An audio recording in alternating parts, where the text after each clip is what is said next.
The Pod News Weekly Review uses chapters. The last word in podcasting news.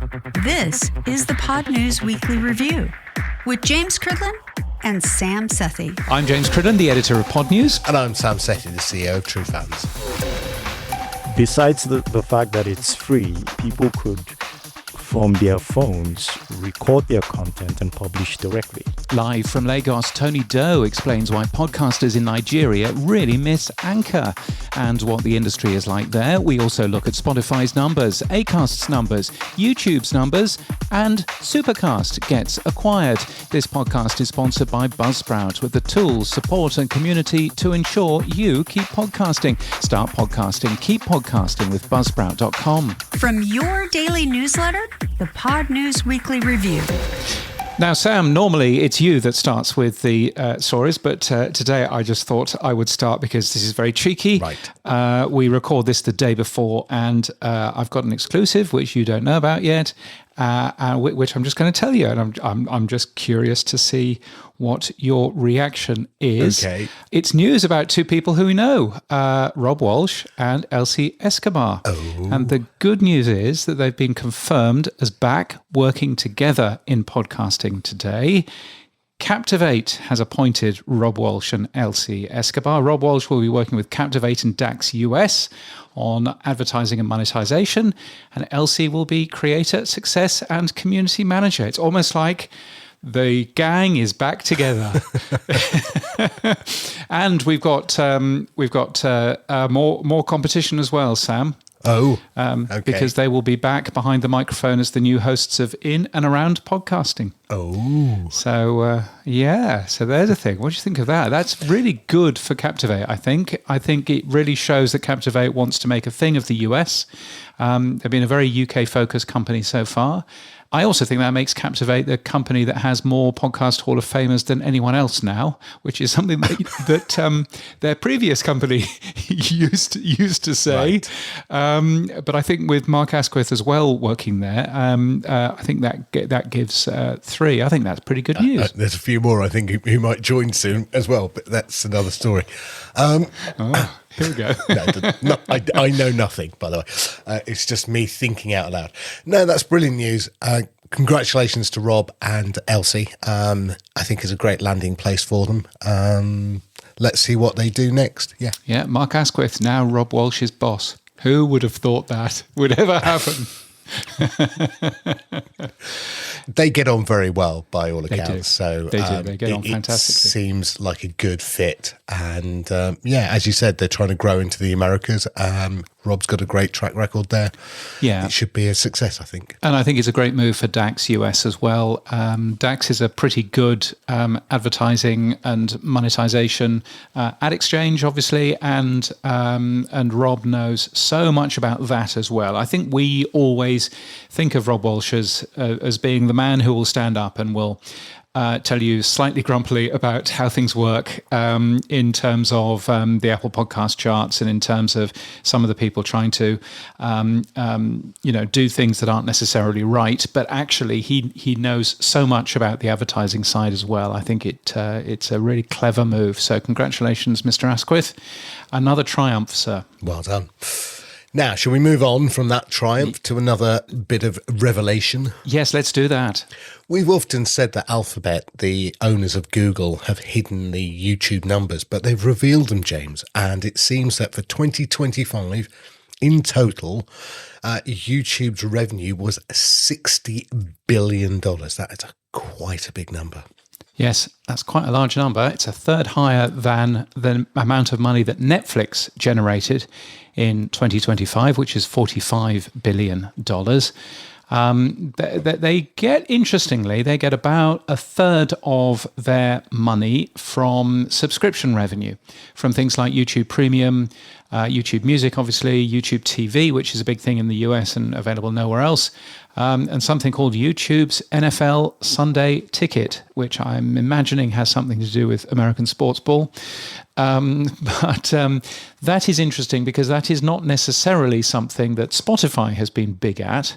In terms of, obviously there are lots of people who are signed up with Spotify for premium, but nowhere near as much as this, and nowhere near as varied in terms of the things that they offer. So I thought that was interesting seeing. They're about to bring out their TV bundles, I think is what they're going to be calling them. So again, there'll be entertainment bundles, there'll be sports bundles and others. So again, they're looking at different markets, I assume, of where they can monetize against. Yeah, it's my understanding that if you're in the US, YouTube TV is essentially a cable TV service for you, and you can watch, ABC, NBC, CBS, and all of that on there. What I'm surprised at is that, firstly, that's a separate service to the free channels that you get with a Google TV streamer, which is weird. And secondly, I'm surprised that they haven't launched some international channels on there, because you would guess that YouTube TV would work quite well internationally. There are a number of international channels which are available, which have the rights and all of that. And you would guess that would be quite useful for them, but, seemingly not quite yet. But, so interesting to see that. Interesting to see as well in terms of advertising revenue. You've even calculated their advertising revenue against some of the big American TV broadcasters, haven't you? Yes, the YouTube advertising revenue is certainly bigger than Netflix and even Disney's media businesses. And I think we hadn't realised how big they are. And now Hernan Lopez does a very good newsletter called Streamonomics, and in it he's talking about the number of hours watched on YouTube as well, which is a significant number. I just think this is quite exciting that YouTube have brought out the numbers. It does make them, as a platform, stand out against all the others, because before it was all hidden and you'd think Netflix was the big beast in the market with all their podcast acquisition recently as well. YouTube's just knocked them out of the park, and I think it would be wise, and often, that there's been a conversation that YouTube is the second largest search engine on the internet after Google's own search engine. And there was talk when they had the female CEO previously about maybe they would float off YouTube as a separate entity. I wonder whether they'll ever consider putting out a tracking share, which is a secondary share that you can have in the market to create value, because now they've got the numbers that they've revealed. I don't know. It's interesting that they've revealed them. I don't know why they've done it right now. Yes, and it may well be that, they're feeling the heat from Netflix a little bit, but whatever it is, it's really interesting. And as you say, Hernan Lopez has written a very good long piece all about these numbers and others as well in his Streamonomics newsletter. You can get that at Owl & Co. Owl, as in the Wondery Owl, ANDCO.com. And in there, he mentions that YouTube has 1.7 trillion hours watched last year, which is quite a nice thing. And it's up 9% year on year, which is probably the most or the more important thing. But so definitely worth a peek. So YouTube's numbers came out.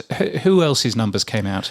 Well, it is the season 2 reveal. Spotify next. They added their numbers. Now, what was interesting, Daniel Ek put a post up on LinkedIn saying, "This was my final quarter as CEO of Spotify." And it's a strong one, he says. Continued momentum, new records, lots of progress across the company, and I'm grateful to the teams. It's the start of the next chapter with Alex and Gustav as the co-CEOs, which, as we said, I'm not sure that ever works, but we'll see. Maybe they can. The numbers were strong, though. The company has now more than 750 million users across the world, which is, a big marketplace that they've got. And they've got 290 million paid subscribers, 10% up year on year. It's all looking very good. They put it down to the Wrapped campaign. 300 million people accessed it. I noticed that you put therefore 400 million people didn't. which I thought was very funny. Yes, but that's weird, isn't it? I mean, the amount of promotion that Rap's got, the amount of promotion that got, and then they turn around and they say, well, actually, a minority of their customers actually used Wrapped. And it kind of makes you think, well, what are the other people doing there? But one of my favourite things, I've been going through the Jeffrey Epstein papers over the last week. Have you checked? We're not in it, are we? We are not in it. Good. But surprisingly, an awful lot of podcasts are in it. Really? So, yes, so I'll be reporting on that in the next couple of days. But one of the interesting things is there you can see him signing up to a Spotify account. This is back in 2011, I think.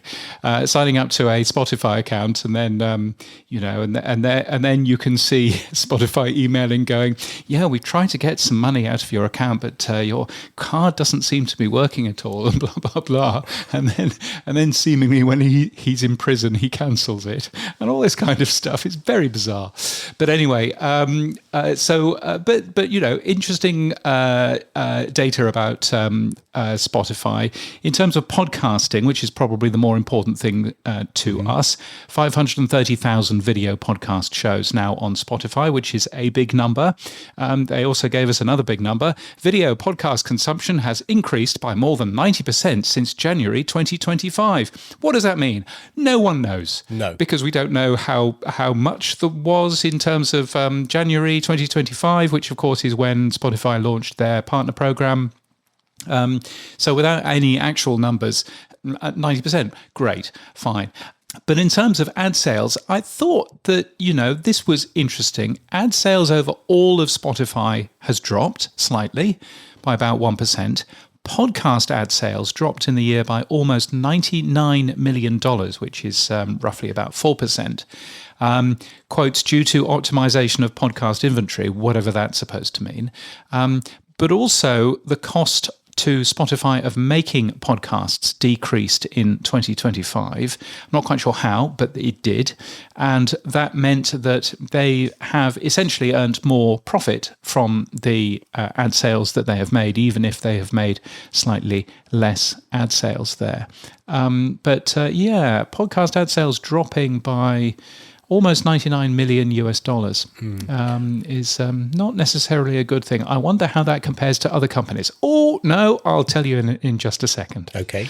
Well, I think, one of my predictions was that premium subscriptions and premium content payments will be a bigger market than advertising. I wonder whether we're seeing this start. I mean, Spotify putting a lot of effort into taking money from subscribers to pay for those video podcasts. We still don't know what that number is, by the way. That's a number they've never revealed. And maybe that's what we're seeing here. Maybe we're seeing less effort put into... Well, I mean, I think it goes back to the conversation you had with Maya Prohofnik, where you said you're basically saying that the advertisers are reaching the people who aren't paying the premium content or the premium subscription. And it was like, aren't the advertisers trying to reach those people who have the money to pay the premium content? So, what's the...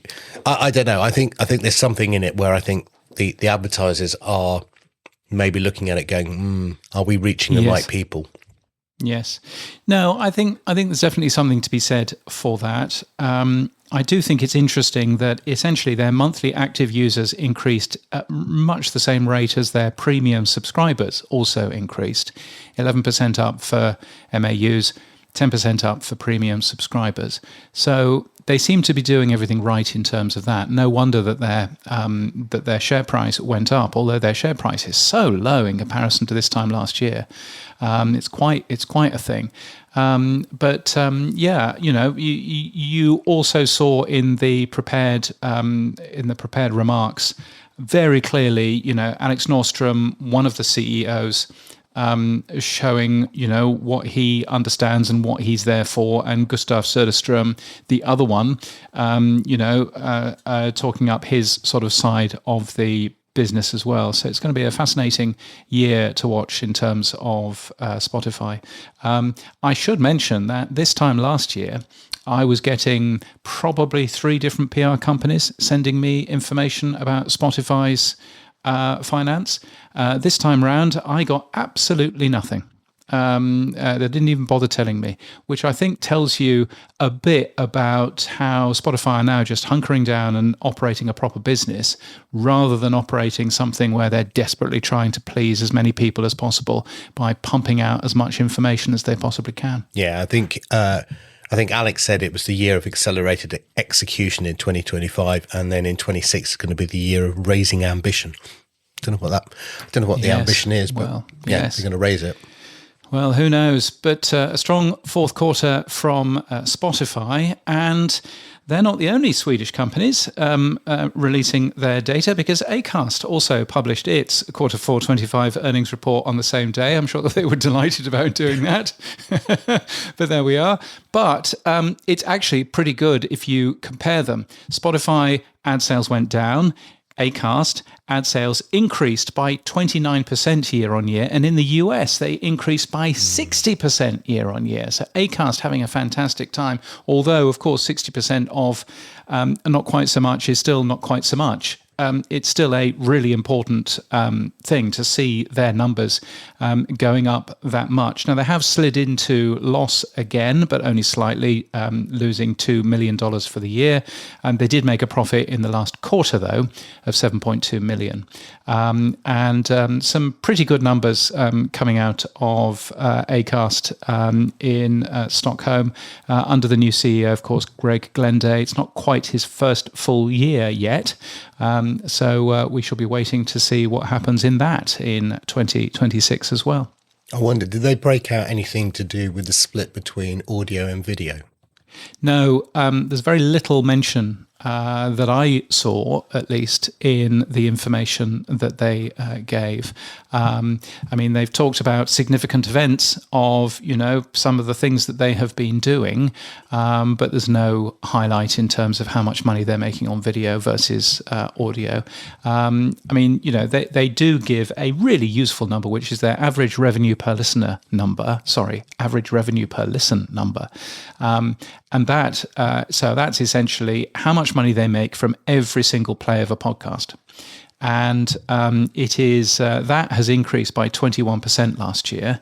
All of their numbers are in Swedish crowns. So, of course, I now have to tell you how much that is by typing rather noisily in my keyboard in USD. So for every single listen they have for a show, they earn 7 cents out of that. Now, 7 cents isn't too bad, actually, if you compare, how many downloads and listens they have. That's quite interesting. But no mention of the V word in their results. No.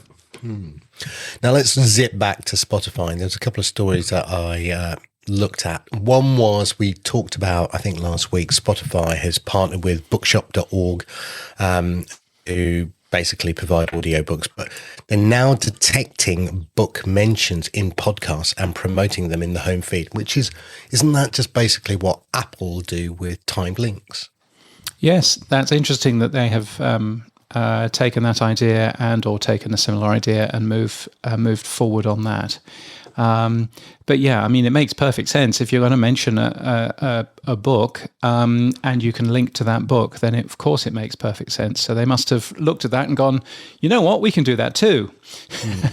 Are they transcribing every podcast though, like Apple? They're still not transcribing every podcast, but they're transcribing quite a few of them. I think it's a bit weird that Spotify haven't rolled this out to every single show. And I know this because I have a show which is only available on Spotify. It's called Dog News. It's a whole podcast all about dogs. And they still haven't transcribed that. Maybe I should do another episode and see if they transcribe that one. Although now I've mentioned that on this podcast, they'll probably add that one in specially. But yeah, so they haven't quite done that yet. They do seem to be sort of rolling out some of these features quite slowly. And my guess is that they would do book matching only for some of the bigger shows. But of course, that's where it gets the most amount of use anyway. In addition to that, Spotify officially launched, we talked about it before, Page Match, which is very dull. It's basically introducing the ability to have your physical book linked to your audio book. I'm not quite sure how that worked. But they're also introducing something called About the Song, which I think might be more interesting, which is a new way to explore stories behind the music. So what they're doing is providing a short swipeable story card for what's now playing. And my thoughts on this was, I can imagine this being extended eventually into podcasting, because again, it could just be a podcast summary of what's going on, or maybe it's a story about what's in the background related to the podcast. Yeah. Yeah, that would certainly be really interesting. I mean, yes, having the story behind, Get Back by the Beatles would be really nice to be able to watch or to read in the app. So that's a really nice idea, I think. And equally, they've also announced that they're going to display what you're listening to inside the messages. They're calling this listening activity. It is opt-in, so it's turned off by default. If you're not actively listening, your most recent song will be shown instead. So they've always had a social sidebar if you want it. And this is now going to be looking at what you're actively listening to. It doesn't say music, so I'm wondering whether it's actively listening to a podcast. I don't know. Oh, it could well be, couldn't it? Yes, it could well be. Isn't that interesting that they haven't used the word music there? That's a good spot. Thank you very much. Yes. So they haven't copied that from anybody, have they? I'm seriously going to have to check which Spotify executives on True Fans, because it seems they do. We had this feature about a year ago. We call it Co-Listen, and we're extending that with a live chat shortly. Yeah. But this week, they copied my awards feature last week. This week they're copying that one. Might as well just give them my roadmap and say, there you go, mate, Yeah, that would be entertaining. But it's a good feature. That's very cool to see. And it is interesting. I mean, I used to use the social view quite a lot when I could see it. I've got no idea where it's gone. But when I could see it, I used to use that a fair amount of just, I wonder what, I mean, you're always listening to soul or something. So yes, I am. Yes. So I don't bother with any of that. I've got a filter for anything from 1960 not to be displayed. So, you don't. Oh. Well, there we are. Gosh, there's a thing. And interesting that you're talking about messages in Spotify. Again, more Jeffrey Epstein news. There is quite a lot in the Jeffrey Epstein files of his friends sending him songs to play on Spotify. Which is just like this weirdest thing of, some random Ukrainian real estate minister. Yeah, or prime minister, real estate manager sending him, here's a fun song you might like. Just very, very bizarre. I just thought I'd send him one if he was alive. Bang, bang, the mighty fall. So that's been fun to do. There's been a big acquisition this week, and it's a really interesting acquisition for certainly for people like Sam, who've been wittering on about how the future is paid subscription. It's nice to know my pontifications are wittering. Who bought whom, Sam? So Red Sea Ventures, which is part of Fox, they've acquired Supercast. Now, Supercast have been a sponsor of Pod News Daily, I believe, in the past. But Supercast is very much like Patreon and Memberful and Substack. And so it's this whole idea of putting premium content inside a paywall and asking your users to pay a subscription amount or a monthly fee to access premium content. It's been, according to this, Supercast's top 10 podcasters grossed more than $26 million last year, which is a decent number. It doesn't, of course, compare to Patreon's $2 billion that they paid out. No, exactly. But this is really cool. Acast has partnered with Supercast since last April, and Supercast is also used by Huberman Lab and This American Life. So I think it's really interesting that, again, it's one of those things, I think in my 2026 predictions, I think that premium content is going to be the way forward. And you look at Substack as well, for example. I always quote Zeteo.com, customized domain, blogs, video, audio, merch, live events, books, and I think Supercast is of a similar nature. So I think this is really exciting. No, I think it's been fascinating watching that company. I remember in 2019 going to Podcast Movement, the very first Podcast Movement evolutions in the hotel in LA where they recorded, where they filmed Ghostbusters. And Jason Suhoy was there and learning as much as he possibly could about the podcast industry. And here we are in 2026, and he's successfully sold that on to Red Seat Ventures. I should point out that Jason Suhoy will continue to operate that company, which will be a good thing. And I believe that we have him on the show shortly. Yes, we do. Yes, he's. I pinged him and he said yes, he'd love to come on. So that's great. Yeah. I don't think terms are revealed about how much the acquisition was. Yes, I've asked, and he didn't even bother replying to my emails. Was that from the Ferrari car showroom that he called you? Quite possibly. You and him both. Oh, no. If I ever get the monies, it's an Aston Martin. Come on, British. We're not going yes, there. of course it is. Yes, of I'm course sorry. it is. Yes. Tacky Is Aston Martin still Italian actually owned Ferraris, by a British company? No, it's owned by an American company. In fact, the funniest thing is I have had an Aston Martin in the past. I'll just tell you a quick story. And what's funny about the Aston Martin I had at the time was most of the parts in it were Ford components. So the gearbox knob wasn't actually out of a Ford Cortina or a Ford whatever. So it was really weird. You've got this Aston Martin but with loads of Ford car parts in it. It was just not quite right. They've subsequently changed that, by the way. But yes. Yes. Well, I'm driving an MG, good British brand, made in Shanghai. And of course, I think I've told you, but my next door neighbour, but two, is the marketing director in the UK for MG. He's very proud of you. Yes, of course. Oh, yes. There you go. Right, let's go a little bit around the world. We'll start in Nigeria because we've learnt things about Nigerian podcasting. For example, they are much less likely to pod fade. 74% of shows remain active in the country. Spotify for Creators is the #1 podcast host in the country as well. And I thought this is really interesting because we hear an awful lot of shows, an awful lot from the UK and from the US and from Australia. We hear very little coming out of Africa. So I thought, well, let's find out a little bit more. So in a first for this very podcast, joining us live from Lagos is the person who put this work together. Hey, James. Thanks for having me. Hi. Greetings, Hello, Tony. Sam. I'm great. And you? Hey, how are you, Tony? There you go. You see, look, the technology works, which is a fantastic thing. Nigeria is massive, isn't it? 224 million people who live there. Yeah, and counting. 60 million people speaking English. 64 million people speaking Hausa. And one of the things that I was interested in on this data is that the data which comes from the Nigerian Podcast Index, over 90% of shows are in English.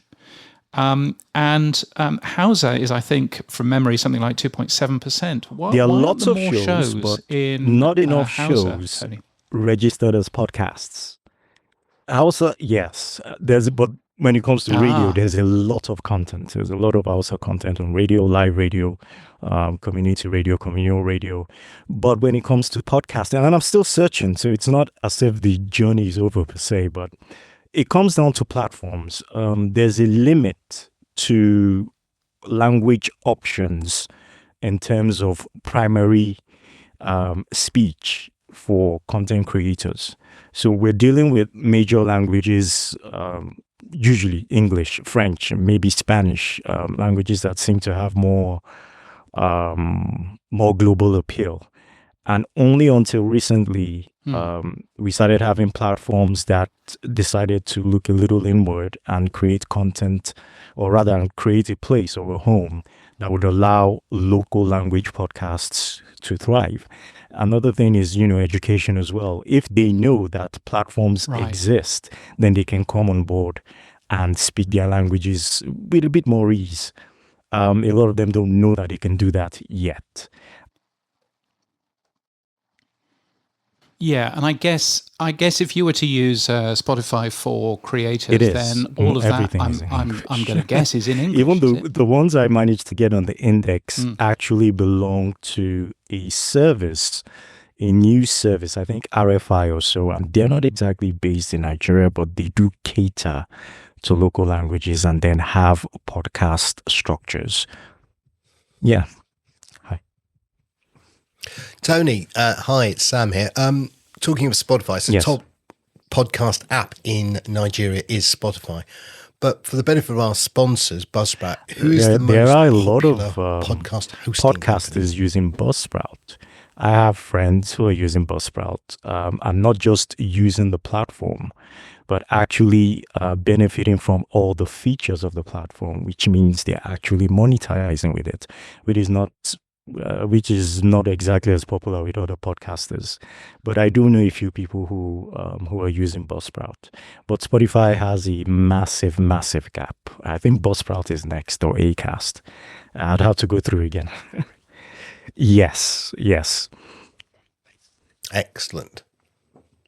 Well, I suppose because it's free, right, Tony? Yes, just that, and that it's free, that let's not forget what it was before it became Spotify for creators, which was Anchor.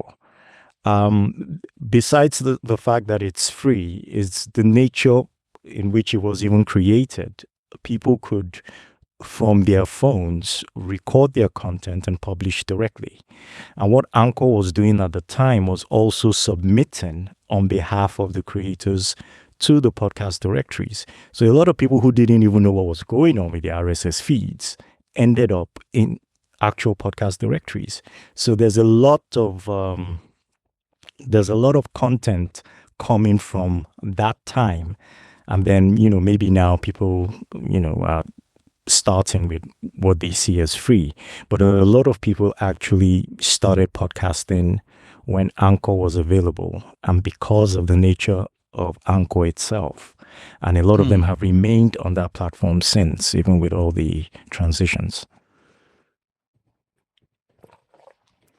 Yeah, you make a really good point, because I remember going I did some training in Ghana and talking about what to put on your radio station website, and I suddenly realized, of course, that most people are accessing the internet through mobile phones, not necessarily through a laptop or a desktop.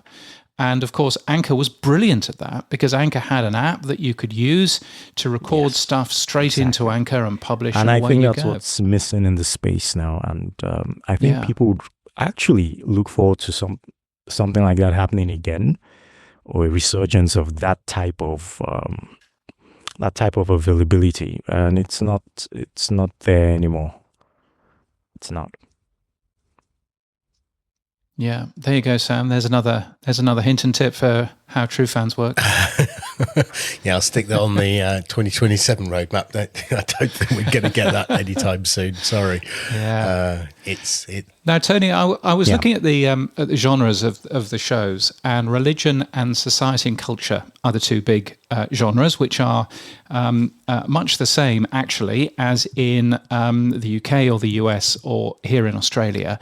But what's the big difference between podcasting in Nigeria I'd say ours is and in the UK culturally or the US? driven, really. Our lifestyles, our attitudes towards things, our perspectives on issues as hope and faith are really what drives what we do when we create. We're a very communal society. We find excuses to gather at places, which is one of the reasons remote work was kind of difficult to introduce to the workspace in Nigeria, because people like seeing you. People want to see you, even if you're not doing anything. People want to see you. And then we like having conversations, loud ones too, talking over each other. And that's why a lot of the shows you find in the index are chat shows, more or less. Co-hosted shows, hosts bringing in guests, panels, 4 to 5 hosts sometimes. And then the reason religion kind of works is because there's already a system that supports it in terms of its recording and preservation or archiving. Long before podcasting, we used to have cassettes. We used to have Bibles on tapes. We had preachers who would actually put a series of monthly sermons or quarterly sermons in cassettes and then have these sold. And then when CDs became a thing, it continued with that tradition as well. And as soon as the digital audio space became available for this kind of content as well, it also moved into that space as well. I wrote an ebook a while ago dedicated to pastors and ministers, teaching them more or less how to turn their sermons into podcasts, because the content already existed and it just helped with proliferating the messages and helping them understand that sometimes even if the message was preached live to a local audience, there could be someone somewhere far away who could still benefit from that message as well. I was with a church for a while, and for the 2 years I was handling their podcast management, there was a difference. There was a huge difference, and it also impacted on the way the pastor himself began to preach, because where he felt, who else would listen apart from everybody in here, he was able to expand on his messages and then also bring in views that he thought, would also help expand the views of his congregation as well. And then he testified of having people reach out to him and tell him that they heard his message from miles away. And why was that? They found it on Spotify. Tony, very quick question. How did people make That money is the $1,000,000 Nigeria question. with podcasting? It is the money question itself. The honest truth is, no, they're not. And they're not then making $1 million, again, that's for certain. it's kind of a guarded situation. I can only speak to what I know for certain, which is the fact that the successful podcasts are tied to local networks, which means that the creators themselves may not even be involved in the monetization process. They probably just get paid fees or salaries like they're coming to regular jobs. And then all the work is being handled by the networks themselves. Now, these networks are the ones who then put the shows on platforms like Buzzsprout, Acast, RSS.com, and so on, and then create the relationships with the podcast advertising agencies who place ads on these shows and make things work. For the tougher independent ones, me for instance, I don't exactly monetize my show, but there are skills that I exhibit through my show that enable me monetize. One of which is voiceover work that I do. I also produce podcasts. I also produce radio commercials and jingles. So these are like audio adjacent things I do. I think Dave Jackson says that you don't monetize podcasts, you monetize your audience. You monetize the people who you reach through the podcast, which is, I think makes a bunch of sense. Stupid question, Tony, but are the podcasts that are in the Nigerian podcast index, are they mostly listened to in Nigeria itself, or is there a diaspora that also listen? It's a bit of both. How and does the that interesting thing is the index doesn't just concern podcasts created in Nigeria. It actually contains podcasts created by Nigerians abroad. I found some very interesting ones. There's a high percentage of diaspora listeners, but the bulk of listeners are still Nigerians, interestingly. And many of them are I wouldn't know what class to put them in now, because we really don't have the middle class anymore. But many of them are predisposed to digital, or many of them are digitally savvy, so it's kind of easy. You're talking to people in universities, you're talking to young professionals in corporate society, banking, infrastructure, oil and gas. And, these are people who are growing up more or less with the technology, so they're pretty much exposed to it. Many of them eventually travel. And, the listening is really heavy locally, but there's a growing audience of listeners abroad, but probably still Nigerian listeners abroad, those who miss home and still want a taste of home without the limits, of radio. Yeah. Well, if you've got 224 million people who live there, you would imagine that there are going to be quite a lot of people that are currently overseas as well. So there is always that. What's the best way to get in touch with you? You can obviously find out more about the Nigerian Podcast Index by searching the Pod News newsletter. The website is up. Where else should people be having a look? My email is tony@nigerianpodcastindex.com. You can find me, Tony Do. I'm everywhere. LinkedIn, Instagram, X, Threads. And if you search Nigerian Podcast Index /Tony Do or whatever, you'll probably find me lurking somewhere. Tony, thank you so much. Sam. And congratulations by putting together the index. Thank you. Thank you so much. It's been great having our first live guest. Thank you, Tony. That's super interesting. And I do think that there's a bunch of really interesting things going on in parts of the rest of the world that we don't know too much about. So, always fascinating. One weird thing as we continue going around the world is Apple is being nice to the UK government. What's going on there? Sam? No, they're not. No. We've seen this before. No, it's capitulation. It's just pure PR capitulation. Nothing will change. They claim that they're going to make a number of commitments to the UK government, including that Apple will rank apps in the app stores in a fair, objective and transparent way. What does that mean? Well, I thought this was interesting because, as we know, Apple Podcasts, the directory, uses the same systems as the App Store. The ranking is worked out the same. The ranking for apps is recent installations. The ranking for podcasts is recent follows. It's the same thing, right? So I thought to myself, okay, there's definitely something of interest there in terms of what this might mean, because this could mean that podcasts get ranked in a different way as well, in a fair, objective and transparent way, because they're not necessarily transparently ranked right now. We don't necessarily know all of the details of how things are ranked. So I thought that was interesting. I wondered as well whether or not that would make any changes to ratings and reviews, which are a pretty murky part of what Apple does. It allows people to say all kinds of rude and unpleasant things about your podcast or about your app. And if it doesn't break any Apple rules, if it's not hate speech, for example, then if somebody is accusing you of doing something which is illegal, Apple will keep it up there. And Apple will say, well, it doesn't break any of our rules. So I was curious to see whether or not they do anything on that. I think that's probably a watching brief for that. I'm curious why the UK government's even bothered. I mean, of all the things they've got to deal with, asking Apple to rate and rank apps fairly. Please, could you make sure?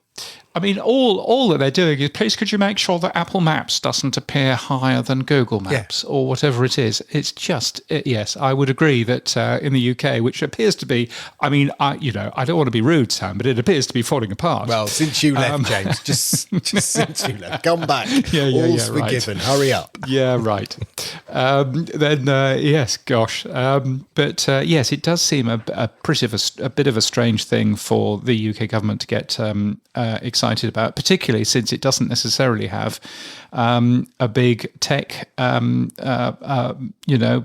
sector of its own in terms of mobile apps and that sort of thing.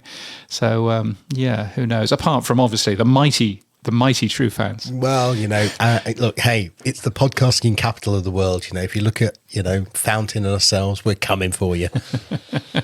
Yes. Yes, Anyway. well, there we go. Now, a few other things going on in the UK. BBC Studios is launching a technology podcast called The Interface, which will be available on BBC Sounds in the UK, which means that we can't get it. BBC.com internationally, hooray! And it'll also be available on YouTube as a video series, which is interesting. Not available on Spotify as a video series, but available on YouTube as a video series. So that's the BBC way.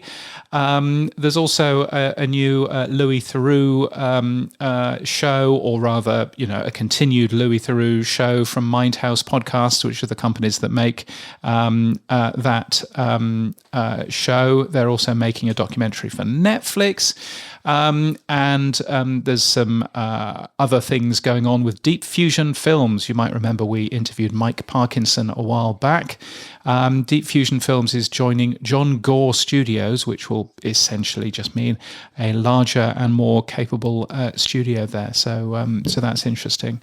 What's happening in Canada, Sam? I have no idea. Mark Carney hasn't told me. No, there's something about a bridge. God knows. The CBC is a podcast incubator for audio creators, journalists, reporters and storytellers from across Canada, and they're calling for pitches.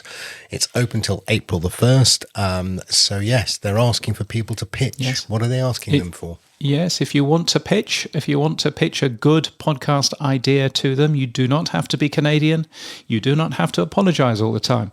You can just pitch straight with them. They're looking for, independent producers, production companies, co-productions, and so on and so forth. I think one of the things that came out of this process a couple of years ago was a BBC and CPC co-pro, and they've also done co-pros with the ABC here in Australia, which is nice. Talking of which, Australia's favourite podcast was an award, apparently, at the Australian Academy of Cinema and Television. You've got another award, Arts. have you? Congratulations. That's not us. Oh. That's not ours, I'm afraid. I'm terribly sorry. But yes, the ACTA Awards, AACTA. Anyway, Shameless won that. So that's exciting, isn't it? It's the first year that podcasts have been recognised as that awards. And there have also been some awards in Portugal as well. The Podcast Festival in Portugal. All of the winners on that are in the Pod News daily newsletter. Go on. Who won it, James? Go on. Well, it was a narrative podcast about three Portuguese sisters returning to Portugal after Angola's decolonisation. This is what I said in the Pod News Daily podcast the other day, as you may remember, because I wasn't going to try and pronounce the actual name of it, because I'll just butcher it. I'll just. This was, by the way, in the same episode that I also tried some Swedish.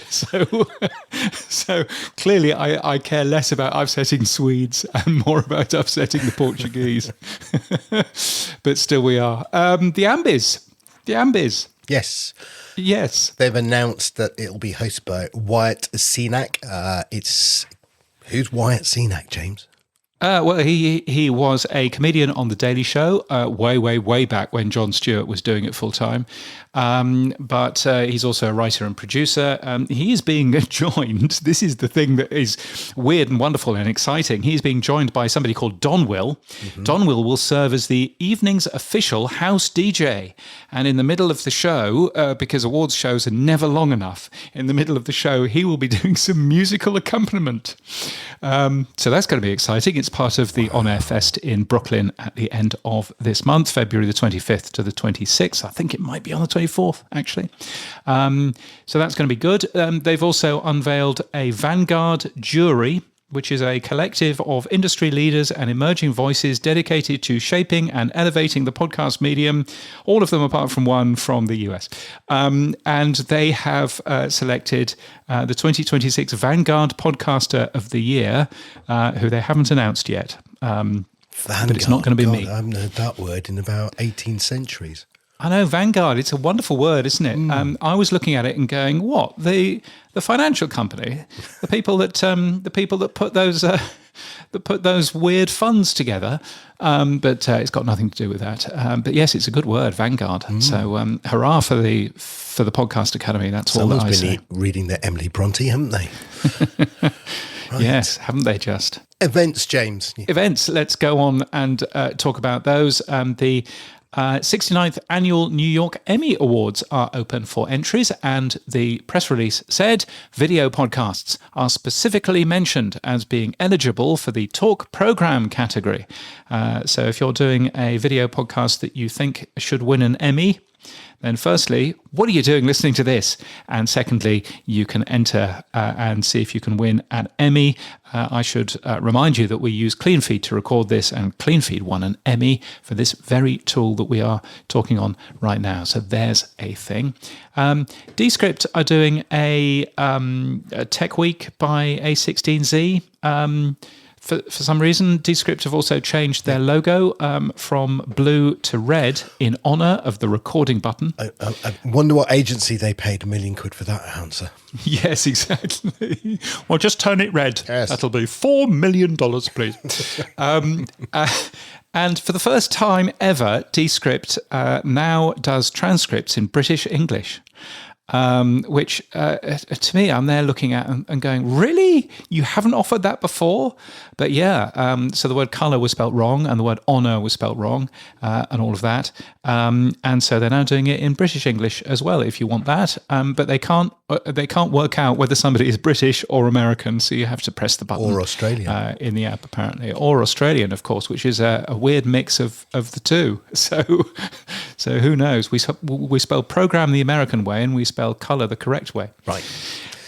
You know why? You know why the Americans changed those words, don't you? Because they couldn't spell? No, it was after independence. They didn't want the Oxford English. They wanted their own version of English. So Merriam-Webster dropped all the U's and various other letters, so that they could call it American English. That's brilliant. Wow, there you go. I had no idea. And finally, in terms of events, the big event that I should tell you about, even if we are no longer directly connected in terms of a company, is Podcast Movement Evolutions, which is happening March the 13th to the 15th in Austin, in Texas. Tickets are free. You need to pre-register. That will help because that will give you more access to people just rocking up off the street. And if you've got a South by Southwest ticket, then firstly, you should be sending some of that money to us, weekly.podnews.net, click on the support button. But secondly, then you'll also get in as well and beat the queues. But they have announced an evening of live performances and storytelling from a company called Companion Podcast, which is a supporter of Pod News. Very good. They do a lot of good stuff, and so that should be good. Maya Hawke and Andy Grammer will be taking part in that. Maya Hawke, of course, who starred in Stranger Things. There you go. I haven't still seen Stranger Things. Yeah, done. I still haven't seen Stranger Things, no. But I read the press releases. The tech stuff on the Pod News Weekly Review. Yes, it's the stuff you'll find every Monday in the Pod News newsletter. Here's where Sam talks technology. Yeah, there's a couple of bits and pieces here. Castomatic, the podcast app, has a new beta out, which includes many new features. But one of those is the ability to support Nostr Wallet Connect. Now, badly named term. It has nothing to do with the Nostr protocol. It's an open protocol that allows you to bring any wallet into the app, which is very cool. It was supported by Alby Hub, first of all, and I think Fountain supports it as well, because I know you can bring Strike wallets into Fountain. Maybe they don't fully support NWC, but it's not a big leap for them to do that, I think. But it's great that Castomatic's done it. So bottom line is you can bring any wallet, it feels, into the Castomatic app and use your micropayments and sats and Bitcoin within your wallet within their app. Well, it's very cool. Yes, it's nice, and you will find that Customatic also now supports the Boostbox API, which essentially means that you can see all of the information of people sending you messages and stuff through that as well. No Nostr required, which is all good. I'll answer the question before you ask. Yes, it's on the roadmap. We'll get it done next week. Next week, I will be able to send you. I'm not pushing, Sam. I'm not pushing. So thank you for that. And apparently you can work Strike with that as well, with Customatic, which is nice. Strike is available pretty well everywhere, with the exception of New York State.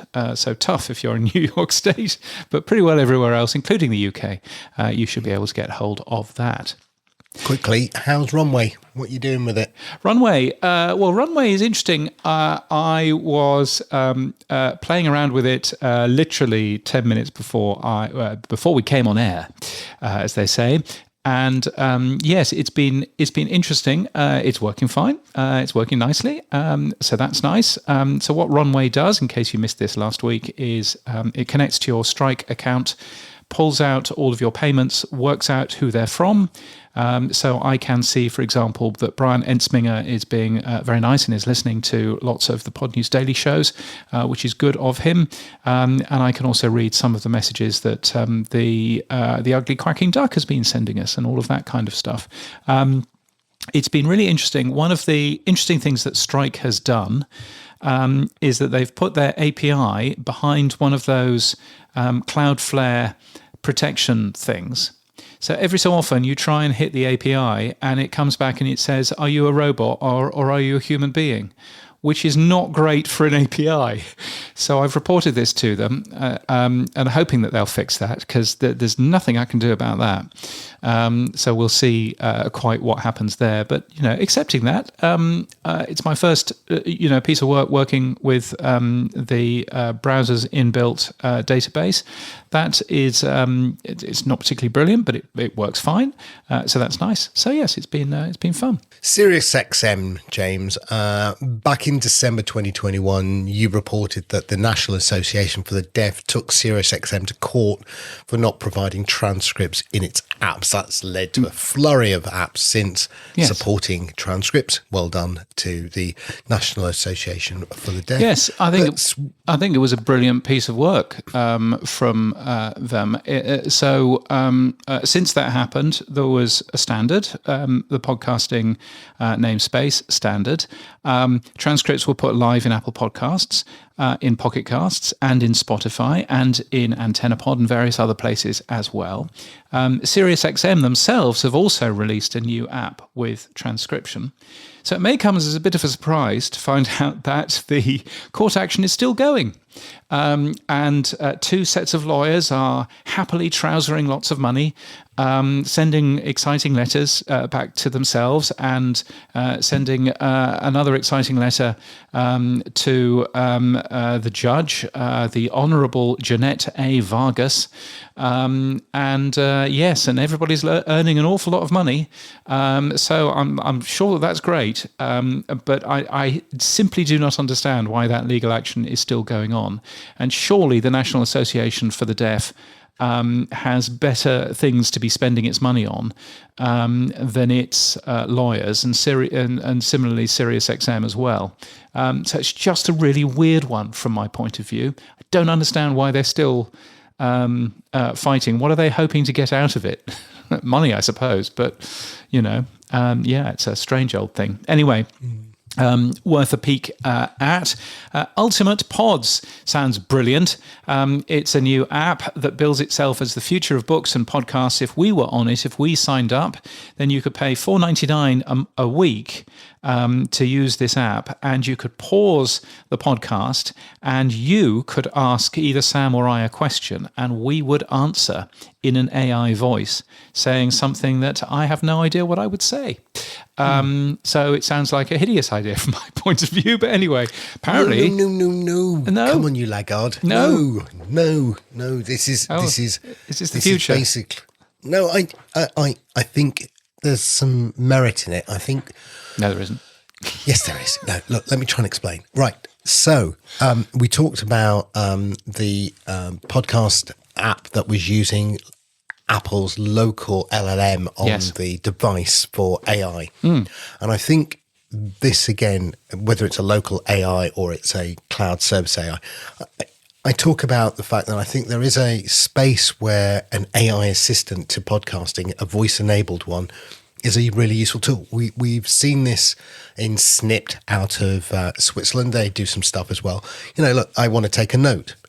You can ask it to take a note. But I think I wasn't even thinking about this where, you can just have a generic voice, supporting. What did that term mean? What does Vanguard mean? Tell me what Vanguard means. I have no idea. But so you could pause this podcast and then you could say, Sam, do you like beer or do you like wine? And that's rubbish. And the AI in your voice would say, well, I think wine is a bit rubbish and I much prefer beer. Well, that would be wrong then, wouldn't it? Correct. Correct. You've understood my point. Yes, but if it was related to the topic of the podcast episode, then it would make sense, right? If for example, as we asked earlier, what is Vanguard, right? Yeah. And maybe you could say, what does the term Vanguard mean, or where does it come from?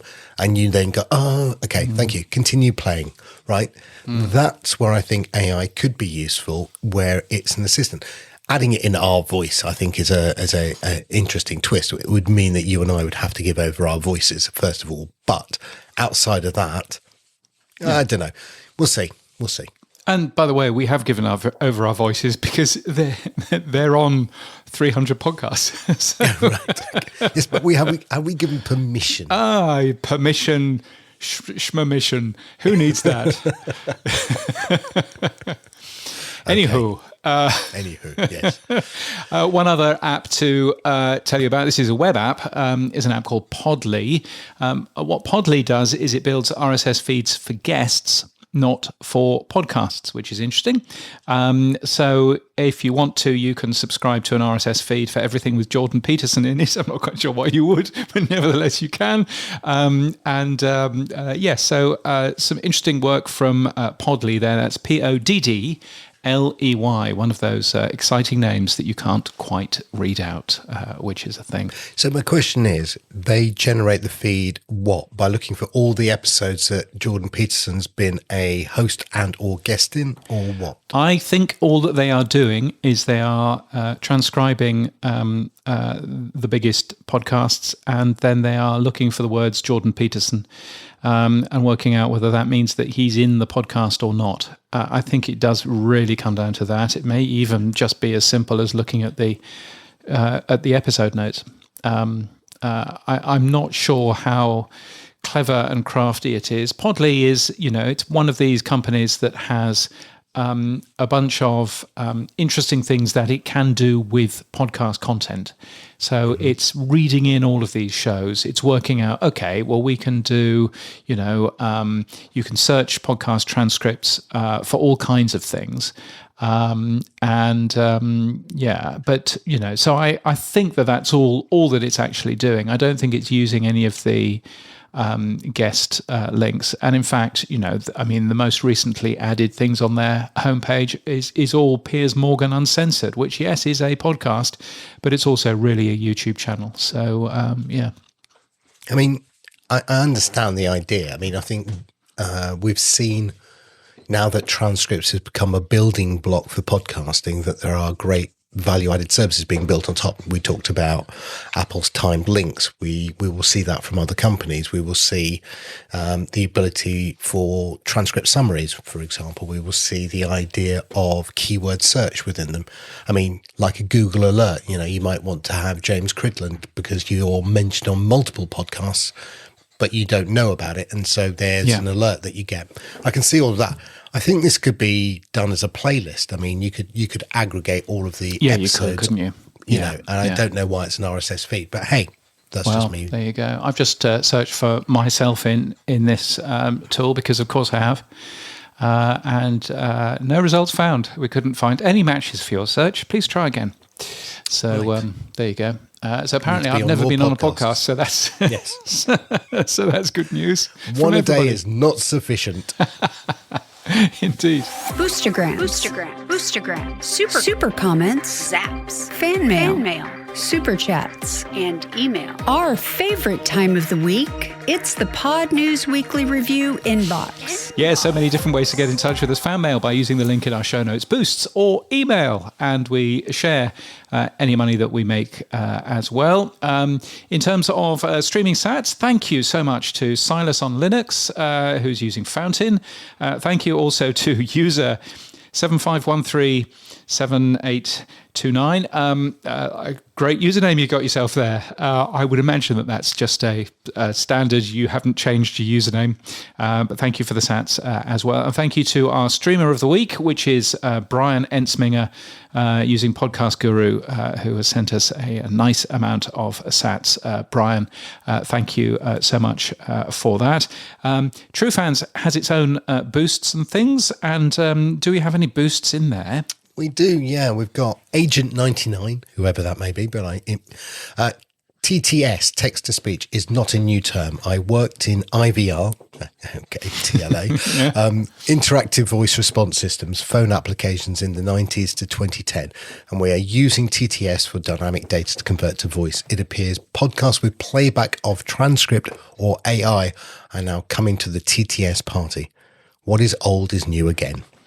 Well, there you go. This was us mentioning about John Spurlock, who's been surprisingly quiet about my comments, although has been noisy about all sorts of other things. So yes. Anyway, he's very excited about the iOS 26.4 release coming out.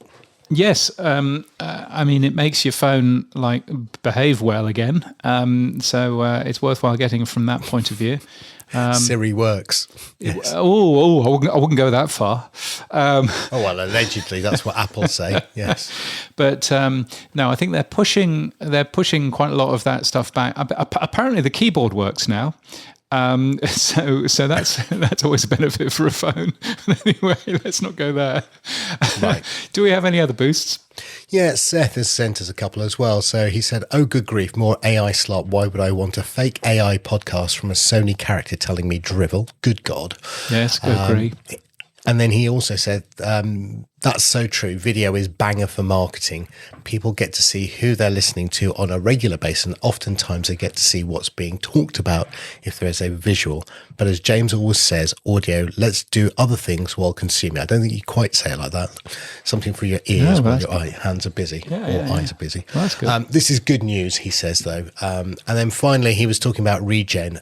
Very cool. Need to test this out. Yes. Regen. Oh, yes, that's right. Yes, the new tool from Waves. Yeah, which is a good tool to use. All good. Well, thank you so much for those super comments on True Fans, boosts everywhere else. If you want to use your fancy new podcast app, then please do. That would be very kind. It does enable Sam and I to do all kinds of fun things with our friends in the industry as well. So we very much appreciate that. Weekly.podnews.net is where you can go. And it's also where you can go to become a power supporter. We have 23 of those. And there are some excellent people in that list. I'd just like to thank you all for doing that. That's most kind. So, what has happened for you, Sam, this week? Well, I found a quote from Cory Doctorow, a wonderful speaker, that I thought you would love. Streaming is just downloading with the save file button removed. Oh, nice. With the save file button removed. Yes, nice. Yes. Yes, I think he's probably right there. It's because you're always telling me streaming is not streaming; it's just downloading. Yeah. So I thought I'd find that. No, I think that's right. Streaming is just downloading with the save file button removed. I think that's right. Yes. It's been a long time since I've read anything from Cory Doctorow that I agree with, but that's probably one of them. So hurrah! There you go. You have been doing. I was sending you a signal message earlier on in the week. While I wasn't getting information about invading Iran, And you replied back and you said something like, "I'll look at it in a bit. I'm currently walking the South Downs Walk." Where did you go and how far? We started in Winchester. We're going to Eastbourne, which is about 100 miles. So we did the first 30 miles. We're doing the next this Sunday. So yeah, it's I'm writing to the British Tourist Board for fake news. It's not called the South Downs. It should be called the South Ups and Downs because it's bloody hilly. That's all I could say. Very good. So, yes. Other than that, no, we should finish it in the next 3-4 weekends. It's quite nice. It's a lovely walk. Right. Gosh. Well, there we go.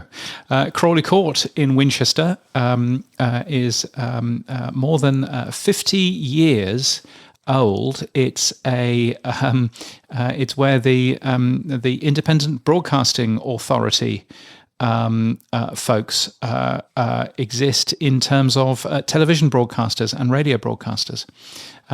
So a big company called Arqiva these days, which is all very exciting. Yes, you'd have walked past the home of all of the broadcasting in the UK. Which is missed that. Yeah. No, but Winchester's very pretty. I mean, it's got a cathedral. It was the home of the royals. Alfred the Great was there, and it's got some lovely old streets, really. I mean, it is a pretty old town. We are going to Seven Sisters soon, and that's meant to be very pretty. And then we'll end up in the OAP retirement area called Eastbourne. Yes, absolutely. Yes, I was thinking Seven Sisters. That's not pretty. I've been there on the tube, but that's a different Seven Sisters. Yes, I don't think I've ever been to Winchester. It's got a cathedral. Yes, it's very pretty. Which is very nice. It's got the round table in there as well. It's on where the knights of the round table. Wow, gosh, there you go. There's a thing. It's on the River Itchen. 60 miles southwest of London. So yes, there's a thing. Gosh. So what's happened for you, James? What's happened for me, James? Stop reading Wikipedia, James. So the last time that my daughter went to a school camp about a year or so ago, and it was just at the beginning of it was just after the big cyclone that we had here. So horrible weather for 2 weeks, and it poured it with rain and everything else. And so there she was in a camp somewhere in the middle of nowhere in Australia, being rained on and absolutely miserable and quite cold. And yes. Anyway, she's going on a school camp on Saturday. And so, true to form, it hasn't rained here for the last 3.5 weeks, and the heavens opened about 2 hours ago, and it's going to carry on raining until at least Tuesday. We've got an alert which has been sent to all of our phones saying 400 millimeters of rain is about to happen, which is that's half a meter. I don't know how many American feet that is. But that's going to be quite a lot of rain, so that'll be fun. Have you taught her how to dig a trench around her tent? I think she'll need that. Thankfully, I've discovered that they're indoors for this particular one, so that's okay. Oh, okay. That's fine. Yes, gosh. So, so that's going to be fun. But no, apart from that, it's been a relatively uneventful week. I've had my head full of coding Runway, which has been fun. I did write something about it on Monday in the Pod News newsletter. Totally rewrote how to make Bitcoin and indeed stablecoin in the future from your podcast. Wrote all of that, and firstly, it was clearly an old piece of copy because I had used the tip word, so Adam Curry was not happy. Right. And secondly, I had talked about Runway and how I'd built Runway and everything else, but I hadn't actually linked to it, so nobody could find it. So that was clever of me. Another triumph. but still, there we are. But that's been my world for the last week. And that's it for this week. All of our podcast stories taken from the Pod News Daily Newsletter at podnews.net. I'll say that again without dropping a pen. And that's it for this week. All of our podcast stories were taken from the Pod News Daily Newsletter at podnews.net. You can support the show by streaming sats. You can give us feedback using the Buzzsprout fan mail link in our show notes, and you can send us a boost or become a power supporter like the 23 power supporters at weekly.podnews.net. Yes, our music is from TM Studios. Our voiceover is Sheila D. Our audio is recorded using the Emmy award-winning Clean Feed. We edit with Hindenburg, and we're hosted and sponsored by Buzzsprout. Start podcasting. Keep podcasting. Get updated every day. Subscribe to our newsletter at podnews.net. Tell your friends and grow the show. And support us. The Pod News Weekly Review will return next week. Keep listening.